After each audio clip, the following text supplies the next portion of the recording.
Pemirsa, beternak babi bisa menjadi pilihan usaha yang sangat prospektif di Bali mengingat permintaan akan daging babi yang tinggi. Bahkan kini permintaan babi dari luar Bali juga ikut meningkat.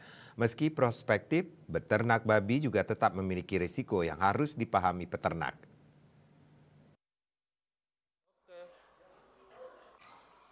Beternak babi telah dilakoni masyarakat Bali sejak dahulu kala. Babi tidak sekedar menjadi peliharaan, namun juga menjadi bagian dari sarana ritual adat keagamaan.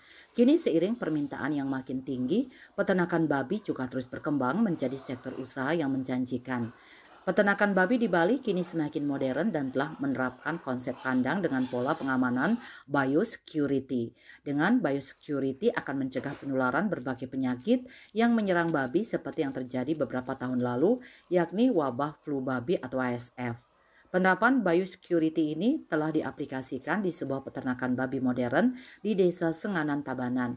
Imade Kusumanaya, pemilik NY Farms, mengatakan babi sangat sensitif terhadap penyakit. Maka dari itu, penerapan biosecurity di kandang sangat penting bahkan wajib dimiliki oleh setiap peternak babi untuk mencegah tertular penyakit. Selain itu, kebersihan kandang, pemberian pakan dan menjaga kesehatan ternak menjadi kunci penting menjadi peternak babi yang sukses.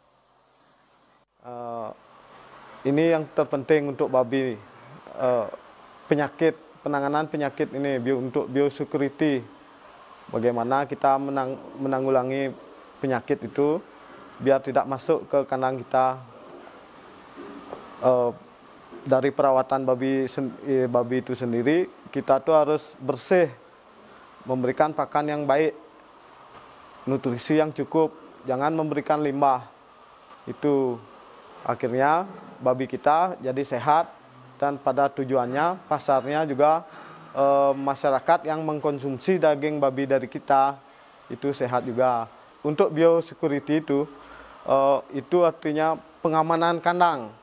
Pengamanan kandang itu pertama dari vektor, ada dari orangnya juga, dari pakan juga penyebaran penyakitnya itu kita tanggulangi. Pertama dari vektor, ada nyamuk, ada lalat, ada tikus mungkin.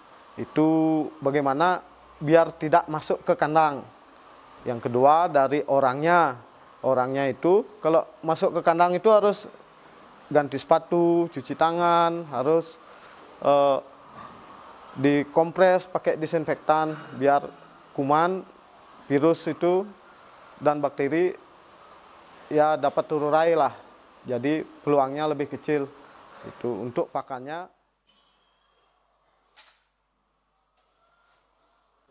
Terkait permintaan pasar, Imade Kusumanaya mengatakan permintaan akan babi tetap tinggi, bahkan kini banyak babi yang dikirim keluar Pulau Bali karena permintaan yang cukup tinggi dari berbagai daerah.